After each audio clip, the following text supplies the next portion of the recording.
नमस्कार दोस्तों, मैं हूं अभिजीत और आप सभी का स्वागत है मेरे YouTube चैनल चौबेटिक नॉलेज पे। दोस्तों, आज की इस वीडियो में बात करने वाले हैं इंडियन कोस्ट गार्ड यानी कि भारतीय तट रक्षक में आई लेटेस्ट रिक्रूटमेंट को लेकर के, जो कि आपका नेविक जीडी के लिए है, नेविक डीवी और यांत्रिक के रिगार्डिंग ये 3 पोस्ट के लिए जारी किया गया है, जिसमें बता रहे हैं कि 350 टोटल सीट रहने वाली है। और ये जो वैकेंसी है वो 8 सितंबर से स्टार्ट हो चुकी है, जो आपको 22 सितंबर इनकी लास्ट डेट रहने वाली है। इनको जो है 12th 10th और डिप्लोमा कैंडिडेट्स इसको अप्लाई कर सकते हैं। वहीं अगर हम बात करते हैं तो 18 साल से लेकर के 22 साल के कैंडिडेट्स को अप्लाई कर सकते हैं। अप्लाइंग चार्जेस की अगर हम बात करें तो जनरल ओबीसी ईडब्ल्यूएस जो है वो 300 रुपीज़ इनका लग रहा है। वहीं पर SC ST के लिए कोई रिक्वायरमेंट्स नहीं है यहाँ पे। अगर हम बात करें तो पे स्केल जो होने वाला है वो नेविक के लिए आपका होगा 21,700 रुपये। वहीं पर यांत्रिक के लिए जो है आपका 29,200 रुपये रहने वाली है। अगर हम बात करते हैं तो इसमें जो है आपका टोटल 5 स्टेजेस में आपका सिलेक्शन होने वाला है। स्टेज 1 कंप्यूटर बेस्ड एग्जामिनेशन लिया जाएगा, उसके बाद स्टेज 2 में आपका फिजिकल स्टैंडर्ड टेस्ट लिया जाएगा, स्टेज 3 में डॉक्यूमेंट वेरिफिकेशन किए जाएंगे, स्टेज 4 में आपका मेडिकल टेस्ट लिया जाएगा और स्टेज 5 में आपका ओरिजिनल डॉक्यूमेंट वेरिफिकेशन किया जाएगा। तो ये 5 स्टेप में आपका होने वाला है। ऑनलाइन सारी प्रोसेस है। तो चलिए इनके नोटिस पेज पे चलते हैं, डिटेल्स में समझते हैं, और डाउट रहे तो कमेंट करके पूछ लीजिएगा, मैं आपको वहाँ पर हेल्प कर दूंगा। तो चलिए शुरू करते हैं। हाँ तो फ्रेंड्स, हम आ चुके हैं ऑफिशियल नोटिफिकेशन पेज पे, जो join Indian army coast guard की ओर से जारी किया गया है, जिसमें बता रहे हैं कि as a Navik general duty, Navik domestic branch and Yantrik through coast guard enrolment personnel test के अकॉर्डिंग ये चीज़ें होने वाली है, जिसमें यह है कि आपको जो है ऑनलाइन तरीके से ये सारा चीज़ें एक्सेप्ट किया जा रहा है। और ये 8 सितंबर से स्टार्ट हो चुका है, जो 23 सितंबर शाम को 5:30 बजे तक ये फॉर्म फिलअप होगा।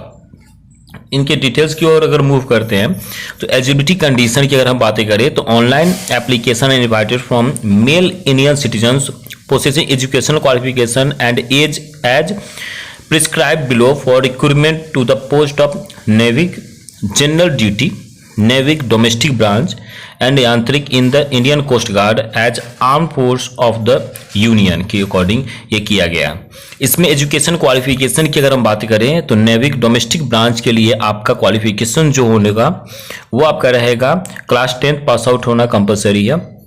नेविक जनरल ड्यूटी में आपका +2 यानी कि इंटर अगर आप मैथ और फिजिक्स से कर रखे हैं तो आप इसके लिए एलिजिबल हैं। यांत्रिक के लिए जो है आपको क्लास 10th पास आउट होना कंपलसरी है, और उसके साथ साथ जो है आपको इलेक्ट्रिकल और मैकेनिकल या इलेक्ट्रॉनिक्स, टेलीकम्युनिकेशन, रेडियो और पावर के रिगार्डिंग, उसके अलावा जो है आपको 3 से 4 साल का एक्सपीरियंस होना चाहिए। तो ये सारा आपका जो टर्म एंड कंडीशन है इसको आप एक बार खुद से रीड आउट कर लेंगे, ताकि आपको किसी तरह की कोई परेशानी नहीं हो अप्लाई से पहले।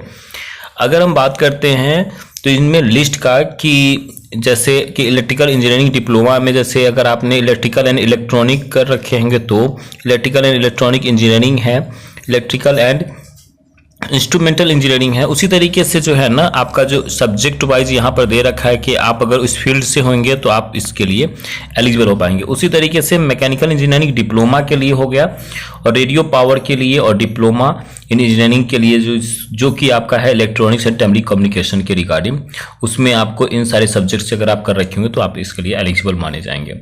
इसके अलावा अगर हम बात करें तो कह रहे हैं ये नेक्स्ट में कि candidates are to fill marks of all subject as mention in their marksheet while filling the online application. यानी कि जब आप एप्लीकेशन को फिलअप कर रहे होंगे तो मार्क्स के अकॉर्डिंग आपका जो है जो भी जिस सब्जेक्ट में जितने मार्क्स आए हैं उसी अकॉर्डिंग आप इसको करेंगे। इनकम्प्लीट या इनकरेक्ट अगर आप इंफॉर्मेशन देते हैं तो वो फिर आपका कैंसिल कर दिया जाएगा। तो इसलिए सोच समझ करके हर चीज़ को मैच करके ही आप करेंगे। सेकंड पॉइंट कह रहा है कि candidates applying for the post of Yantrik are not in possession of original diploma certificate पर stage 2 required process has to mandatorily buying and upload provisional certificate. अच्छा, इनका ये कहना है कि मान लें कि अगर आपने सर्टिफिकेट आपके पास नहीं है, यानी कि आपने डिग्री कर रखा है, चाहे आपने जो रिजल्ट ले रखा है उसका अगर आपके सर्टिफिकेट नहीं है, तो आपके पास अगर प्रोविजनल है तो भी आप इसके लिए एलिजिबल हैं इसको अप्लाई करने के रिगार्डिंग। तो वो सारी चीज़ें। एज की अगर मैं बातें करूँ तो मिनिमम जो है आपका 18 साल है, मैक्सिमम 22 साल की एज है। वही है कि आपको SC/ST से अगर आप बिलोंग करते हैं तो 5 साल के रिलीफ दिया जाएगा। वहीं पर जो है अगर आप OBC से हैं तो 3 साल के लिए। तो ये सारी क्राइटेरिया है जो आपको, अगर आप इस रिजर्वेशन से बिलोंग करते हैं तो आपको यहाँ पर रिलीफ देखने को मिलता है। और अगर मैं वैकेंसीज की बातें करूँ तो नेवी के लिए जो है आपका जो जनरल ड्यूटी में है तो उनका 260 टोटल सीट दिया गया है। वहीं पर डोमेस्टिक ब्रांच के लिए जो है आपका 30 दिया गया हुआ है।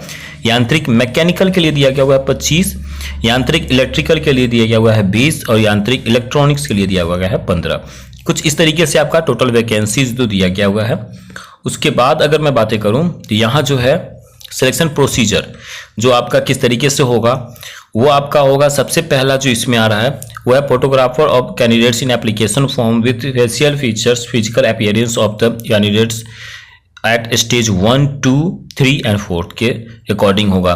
तो ये जो है आपका PDF काफ़ी लंबा हो जाएगा, इसीलिए मैं आपसे कह रहा हूँ कि मैं इसका लिंक जो है वीडियो डिस्क्रिप्शन में दे दिया हूँ, कमेंट में पिन करके भी दे दिया हूँ, आप वहाँ से जा करके चेक कर सकते हैं।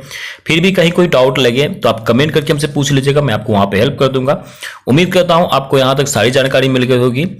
मिलते हैं जल्दी अगले वीडियो में। Till then bye bye, take care.